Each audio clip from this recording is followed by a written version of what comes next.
화학 반응과 열.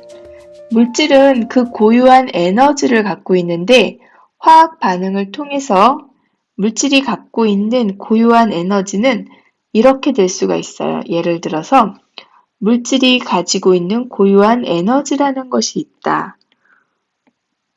물질이 갖고 있는 고유한 에너지라는 것이 있는데 그것을 우리가 이렇게 표시할 수가 있어요.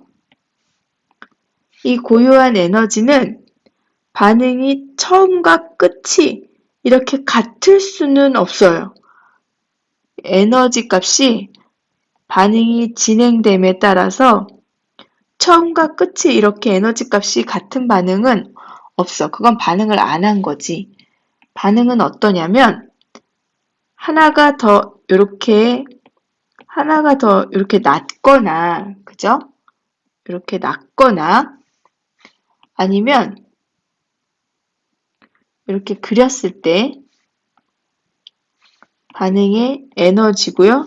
반응의 진행을 봤을 때 처음보다 나중이 높거나 이렇게. 그러면 낮게 되면 위에처럼 처음보다 나중이 좀 더 낮죠? 낮게 되면 그 차이만큼의 에너지를 방출하게 돼요.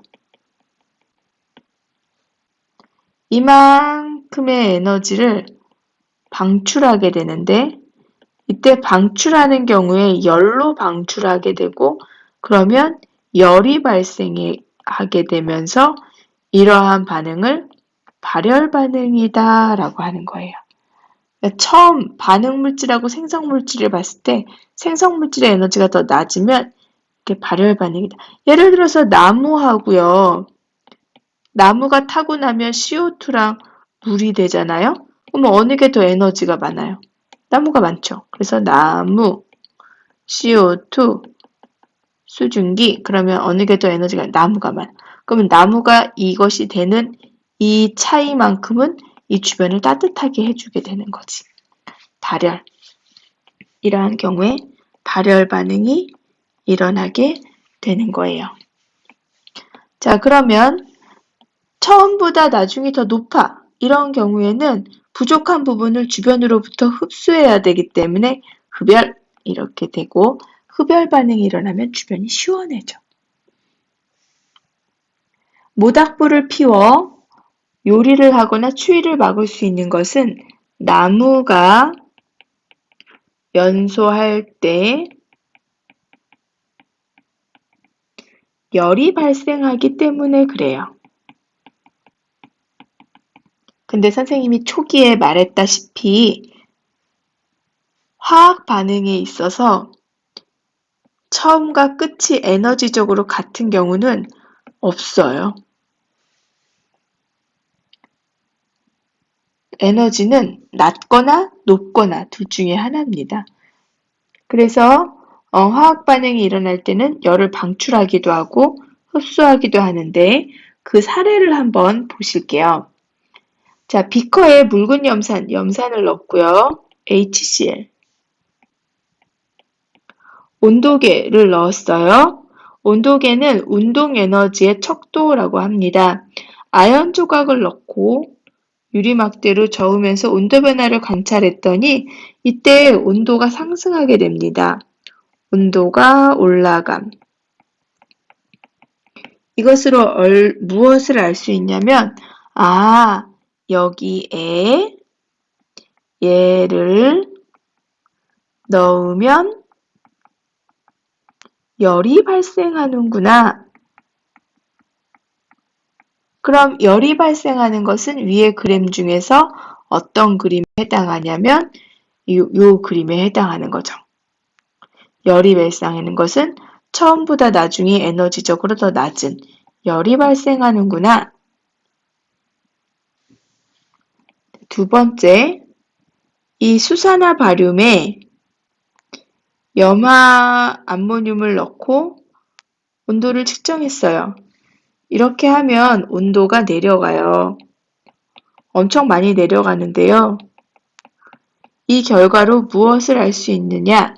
그러면은 BA OH2에 NH4Cl을 염화암모늄을 넣으면 열을 주위에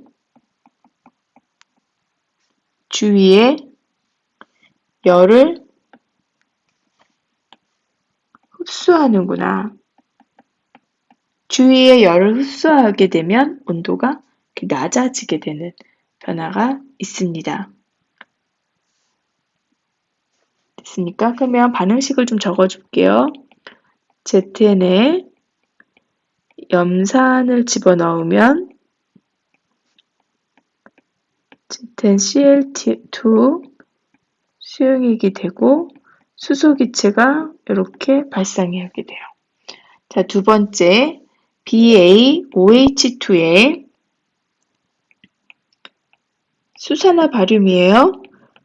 8수화물이라는 것은 물 분자가 8개가 결정수로 붙어 있다는 거예요. 이 NH4Cl 이거는 둘 다 고치였어요. 넣으면 BaCl2 이게 물이 얻어지게 됩니다. 그래서 ENH3 이거는 암모니아 기체고요. 10H2O 이렇게 반응이 일어나게 되겠어요. 뒷장 넘겨볼까요? 198쪽. 자, 다시 보겠습니다.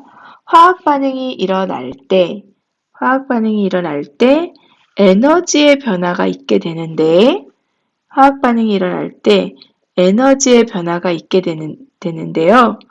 이때 시간에 따른 또는 반응의 진행에 따른 에너지의 변화에 있어서 에너지가 처음보다 나중에 이렇게 낮아지는 반응이 있고 처음보다 나중에 이렇게 높아지는 반응이 있는데 이러한 경우 이 낮아지는 에너지만큼 Q를 열로 방출하게 되면서 주위의 온도가 상승하게 됩니다.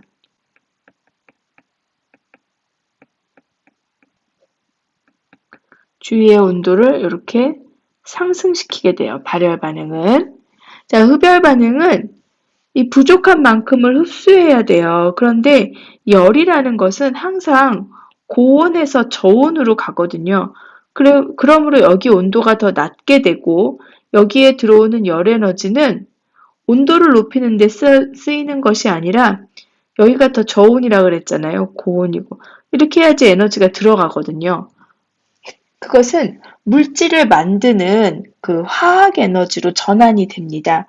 그리고 여기에 주위의 온도는 하강하게 돼요. 하강이라는 건 낮아지는 것을 말해요. 염산과 아연이 반응하면 온도가 높아지고 발열 반응이죠. 이런 경우 우리가 발열이라고 해요. 열이 발생하게 되고 수산화 바륨과 염화암모늄이 반응하면 온도가 낮아진다. 자, 중요한 내용이니까 적고 갈게요. 발열 반응, 열을 방출,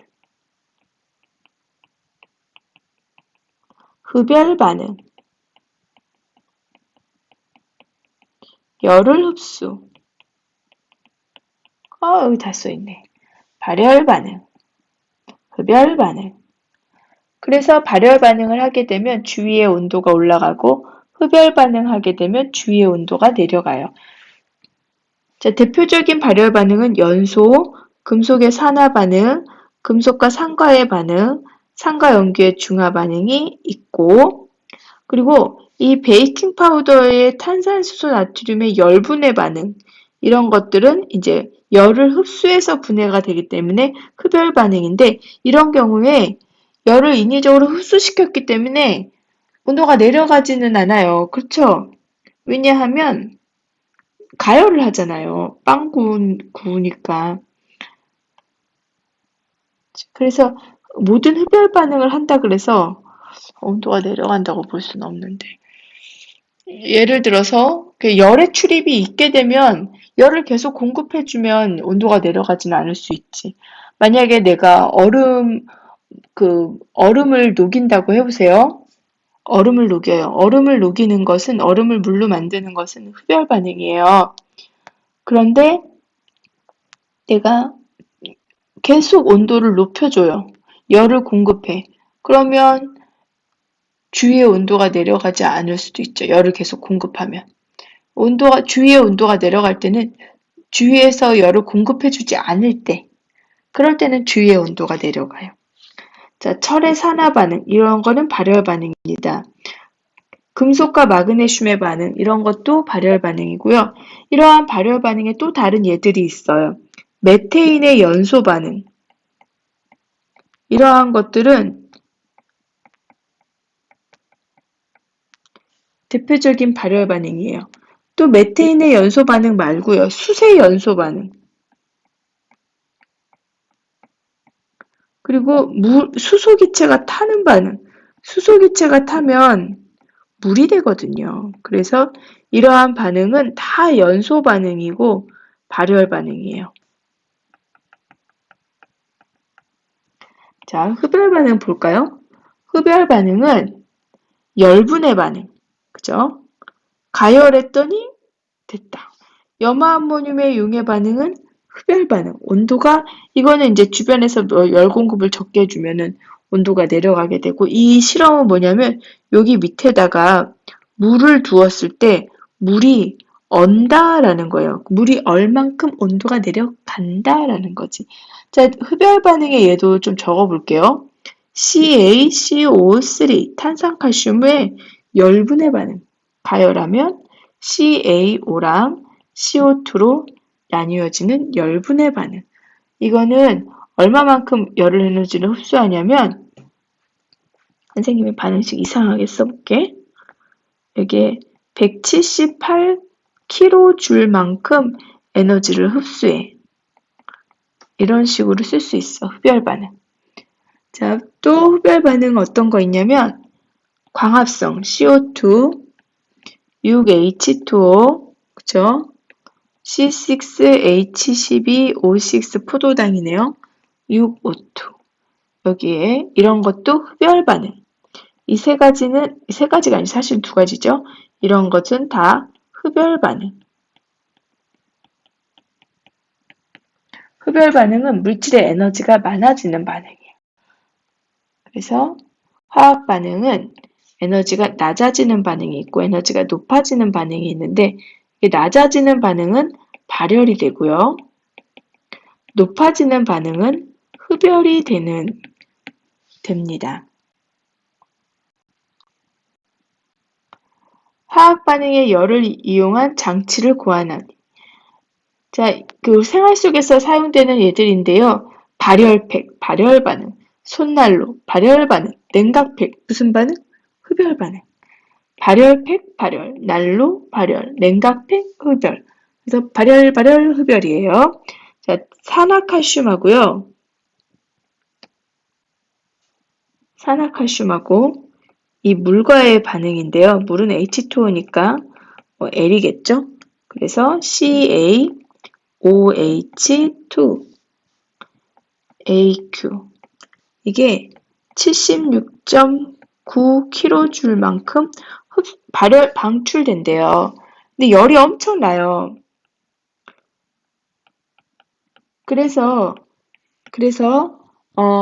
그 평가하기 2번을 보시면 산화칼슘이 물에 녹는 반응은 발열 반응인데, 소나 돼지의 치명적인 규제역을 방역할 때 물을 뿌린 뒤 산화칼슘을 뿌린다. 이 방법을 사용했을 때 그 구제역을 물리칠 수 있는 것은 무엇이냐? 구제역 바이러스가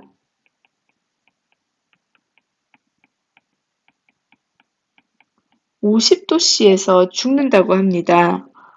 50도 이상에서 죽는다고 해요.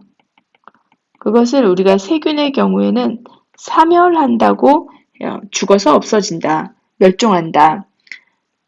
자, 즉 산화칼슘이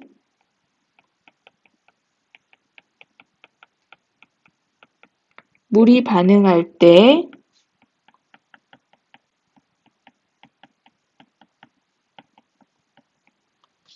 방출되는 열을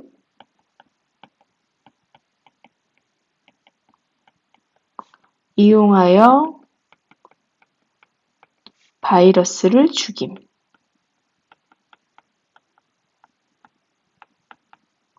염화나트륨은 제설제로 사용할 수 있는데 염화나트륨이 녹는 반응에서 열의 출입을 설명해보자 그랬는데 염화나트륨이 녹는 반응이 발열 반응이래요. 그래서 이 염화나트륨이 녹는 이 발열 반응을 이용하면 녹을 때 열이 발생하게 되겠죠. 그래서 이 열이 발생하는 걸로 얼음을 녹인다는 거죠. 아, 얼음이 아니라 눈이니까 눈을 녹임. 라고 이렇게 쓸 수가 있겠어요. 자, 다시 올라가서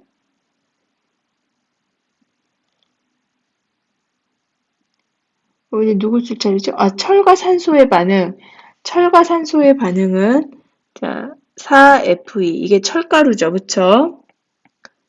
그리고 공기 중에 산소 안 보이네요.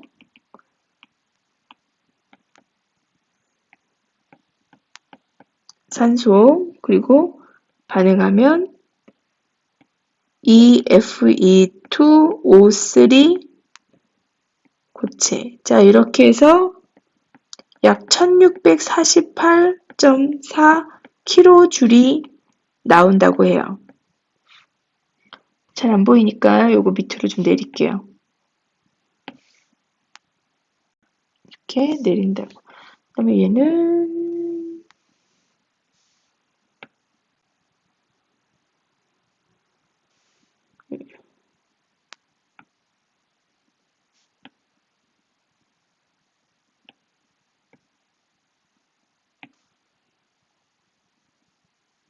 이렇게.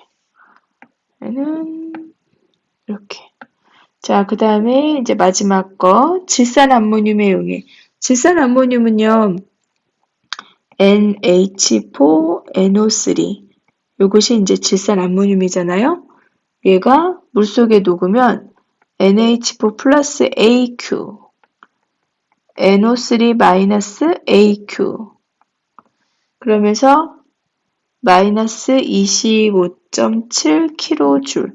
이쪽에서 마이너스라는 것은 반대편으로 돌리면 플러스라는 얘기거든요. 25.7kJ만큼 흡수해야 된다. 이러한 반응이라고 해요. 여러분들 좀 정리해 두세요. 그래서 화학 반응에 있어서는 열을 방출하기도 하고 열을 흡수하기도 하는데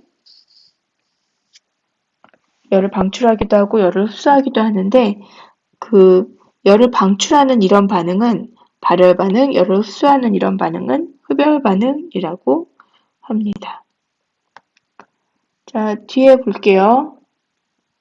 화학 반응에서 전자를 잇는 것을 이거 우리 다 할 수 있을 것 같은데 여러분들이 스스로 해올 수 있을 것 같습니다. 이거는 다음 시간에 오실 때 숙제로 해오세요.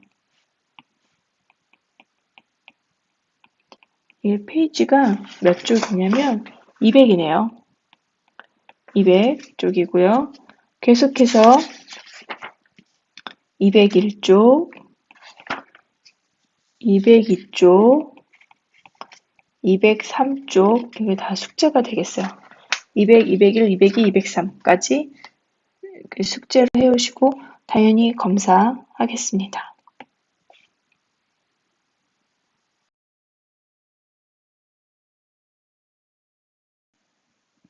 자, 여러 가지 산화환원 반응에서 사례들을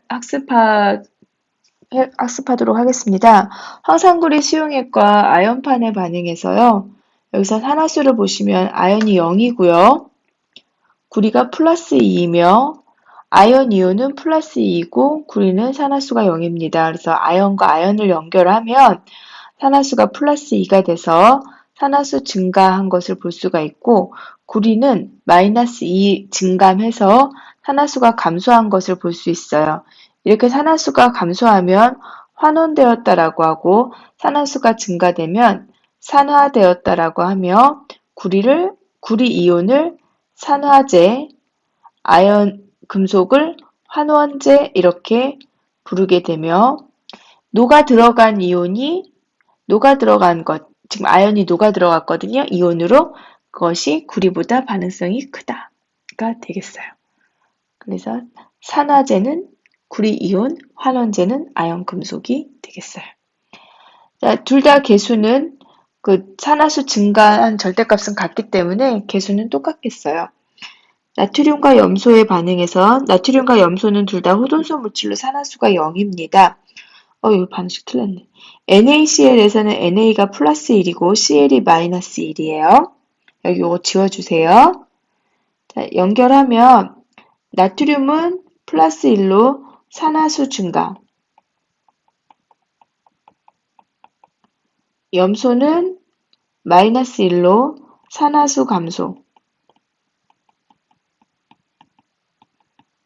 된 것을 볼 수가 있고, 염소가 두 개씩 다니기 때문에 여기에 곱하기 2 해주고 나트륨 곱하기 2 해서 이렇게 반응식이 꾸며지게 되겠습니다.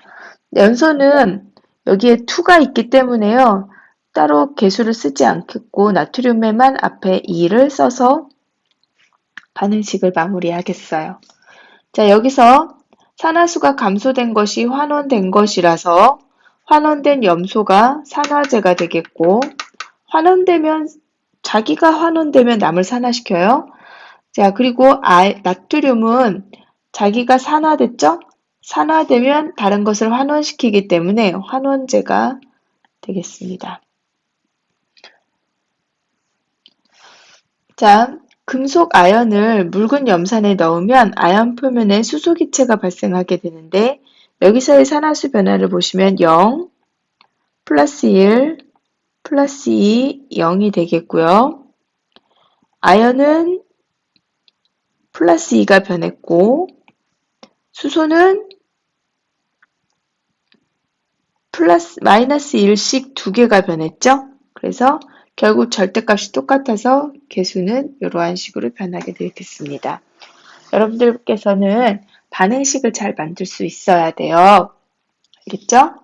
자, 여기서도 초록색 화살표인 수소가 환원되었으므로 수소는 산화제고, 수소이온은 산화제고, 그리고 아연 이온으로 산화되었으므로 산화된 아연 금속이 환원제가 되겠습니다. 철의 부식에 영향을 주는 것은 공기 중의 산소와 수분입니다. 전해질 수용액은 전기 전도도를 증가시켜서 철의 부식이 더 빠르게 진행되도록 도와줘요. 그래서 금속의 부식을 막는 방법은 산소나 물과의 접촉을 방지하면 되는데, 그러다 보니 기름칠, 페인트칠, 에나멜칠 등을 해서 물과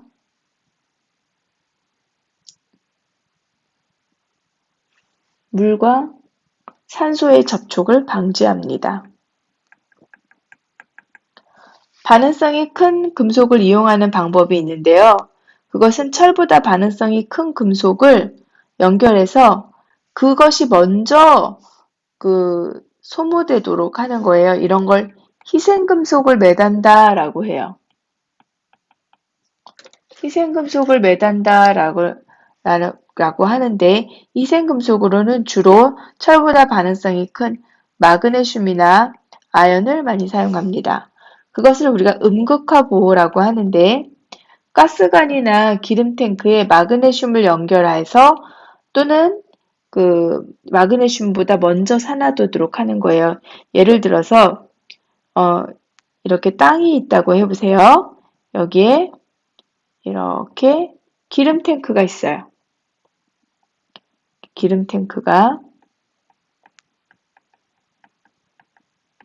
이렇게 기름탱크가 있는 것으로 보아서 여기에는 주유소네요.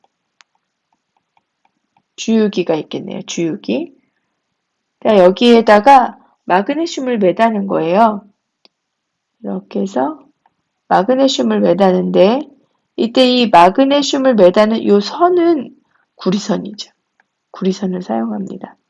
그러면 부식이 될 때 이 마그네슘이 먼저 부식되고 기름 탱크를 보호해줘요.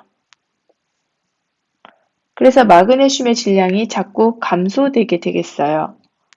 이러한 것으로 바다에 떠 있는 배의 경우에 그 배의 바닥에 아연을 이렇게 붙여놓게 되는데 그것도 마찬가지로 배를 보호하기 위한 것입니다. 이렇게 철을 보호하기 위해서는 철보다 반응성이 큰 마그네슘이나 철보다 반응성이 큰 아연을 사용하게 돼요. 반응성이 크다는 것은 먼저 산화된다라는 것이에요. 이렇게 마그네슘이나 아연을 매달면 이것이 희생하여 철을 보호하여 줍니다. 자, 이제 마지막이네요. 화학 반응과 열. 그 화학 반응에는 항상 열의 출입이 있기 마련인데 화학 반응이 일어나면 반응물과 생성물의 에너지 차이가 없을 수가 없어요. 그래서 차이만큼의 열을 방출하거나 흡수합니다. 그래서 방출할 경우에는 발열 반응이라고 하는데 반응물질의 에너지 총합이 생성물질의 에너지 총합보다 클 때 이러한 반응이 일어나게 되고 그래서 그 잉여분의 남는 에너지를 주위로 방출하게 돼서 주위의 온도가 높아져요. 그러면 여러분들하고 함께 그래프를 그려볼까요? 자, 이렇게 되어 있다고 했을 때 세로축을 뭐라고 하냐면 세로축을 에너지, 가로축을 반응의 진행, 세로축을 에너지, 가로축을 반응의 진행이라고 했을 때 반응물질에서 생성물질로 이렇게 에너지가 낮아지게 될 때 그 남는 에너지만큼을 열로 방출하게 됩니다. 여기에 차이만큼. 이때 시작 물질을 우리가 반응물이라고 하고요. 끝나는 물질을 생성물이라고 합니다. 두 번째 그래프 볼게요. 두 번째 그래프는 반응물질의 에너지가 생성물질의 에너지보다 상당히 낮아요. 그러면 반응물이 생성물이 되기 위해서는 에너지를 흡수해야겠죠. 그래서 얘는 열을 흡수합니다. 외부에서 열 공급이 없게 되면 온도가 내려가겠죠. 생성물의 에너지 총합이 반응물의 에너지 총합보다 커요. 생성물질의 에너지 총합이 반응물질의 에너지 총합보다 크고 반응이 일어날 때 주위의 열을 흡수하기 때문에 주위의 온도가 낮아집니다. 단 외부에서 열을 공급해 줄 수 있다면 그걸 방지할 수도 있어요. 그래서 BaOH2랑 NH4Cl을 혼합하는 이거 팔수화물이었죠. 얘네를 혼합하는 경우에 이렇게 삼각 플라스크가 있다고 해보세요. 이것도 넣고 이것도 넣고 했어요. 여기 반응이 되겠죠. 바닥에 물방울을 이렇게 떨어뜨려 넣고 여기에 이렇게 나무를 놓으면 이쪽이 얼어요. 그래서 서로가 붙어요. 그러한 현상을 볼 수가 있어요. 또한 흡열 반응에 어떤 것이 있냐면 이게 물이죠.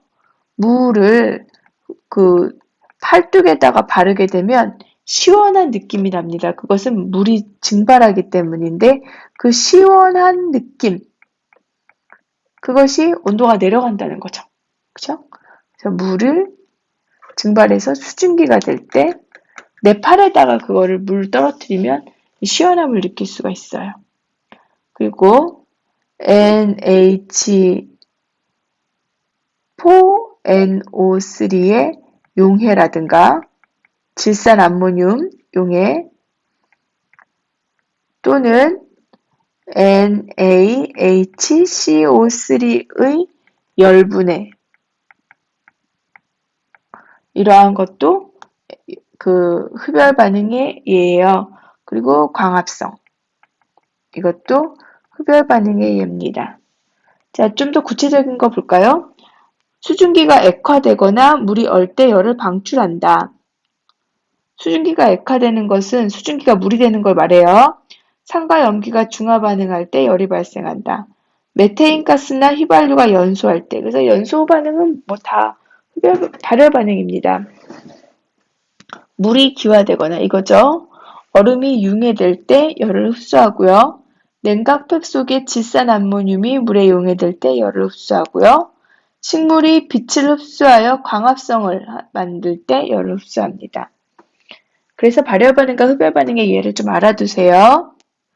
자, 비열이라는 것은 물질 1g의 온도를 1도씨 높이는 데 필요한 열량으로 줄 퍼 그램 도씨이며 이것은 그 물질 1g에 그만큼의 에너지를 넣을 수 있다는 건데 물은 4.2 줄 퍼 그램 도씨입니다. 그래서 1g 1도씨 올리는데 그 물질 안에 물은 4.2 줄을 저장할 수가 있어요. 그래서 물질이 방출하거나 흡수하는 열량은 cm 델타 t로 계산을 할 수가 있고요. C라는 것은 비열인데 줄 퍼 그램 도씨가 그 단위가 되겠어요. 질량의 단위는 그램이죠. 온도의 단위는 뭐예요? 도씨이죠. 그래서 이것을 다 계산을 하게 되면 최종적으로 줄이 나오게 되는 거예요. 그렇게 해서 열 에너지를 계산하게 됩니다. 그래서 C암탁 cm 델타 t로 계산을 하게 되는데 계산하는 것도 중요하고 또 이러한 실험 장치를 보는 것도 중요하죠. 자, 그러면 여기에 있는 계산보다 더 중요한 것이 이러한 실험 장치예요, 사실은. 자, 스타이로폼 열량계에서는 이 온도계를 통해서 온도가 높아지고 내려가는 것을 볼 수가 있어요. 자, 그 다음에 이것은 봄 열량계인데요.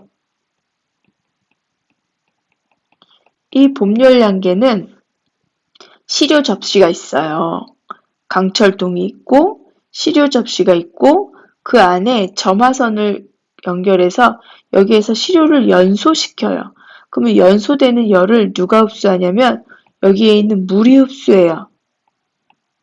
그래서 이것의 그 계산 방법은 조금 다릅니다. Q는 cm 델타 t 더하기 c 델타 t로 C는 비열이고요. M은 그 안에 있는 물의 질량. 델타 T는 온도 변화고요. 여기 요도 델타 T는 다 온도 변화예요. 그리고 C는 열용량입니다. 이거는 열량계의 열용량이겠죠? 그렇게 해서 계산을 하시게 되겠어요. 자, 화학 반응열은 다시 한번 설명을 하겠지만 발열 반응과 흡열 반응으로 나뉘는데 발열 반응은 생성물질이 더 에너지가 낮아요. 그래서 그 차이만큼을 방출하고요. 흡열 반응은 생성물질의 에너지가 높아요. 그래서 그 차이만큼을 흡수해야 돼요. 그리고 물질이 에너지를 흡수하려면 그 물질 자체가 온도가 낮아야지 흡수가 돼요. 그래서 그러다 보면 주변에서 열 에너지를 잃어갖고 이렇게 어는 반응이 일어나게 됩니다. 발열 반응의 예로는 액화라든가 중화라든가 또는 연소가 있고요. 흡열 반응의 예로는 기화라든가 융해라든가 이런 것이 됐고 용해, 열을 흡수하여 포도당을 생성하는 광합성, 열분해, 용해 반응 이러한 것들이 흡열 반응이에요. 열을 측정할 때는 열량계를 이용하는데 스타이로폼 열량계라든가 또는 봄 열량계를 써요. 근데 이 봄 열량계는 연소열을 측정할 때 이 안에서 뭔가를 태울 때 쓰고 스타이로폼은 산염기 중화 반응할 때 이렇게 쓰게 됩니다. 계산하는 방법은 Q는 CM딱 이렇게 계산을 하는데 봄 열량계의 경우에는 CM 델타 T 외에도 C 델타 T라 그래서 연료량에다 온도 변화를 곱해서 계산을 하게 됩니다. 학습지에 다 정리하셨나요? 여러분들 고생했습니다. 자, 이제 문제풀이로 들어가 보겠어요.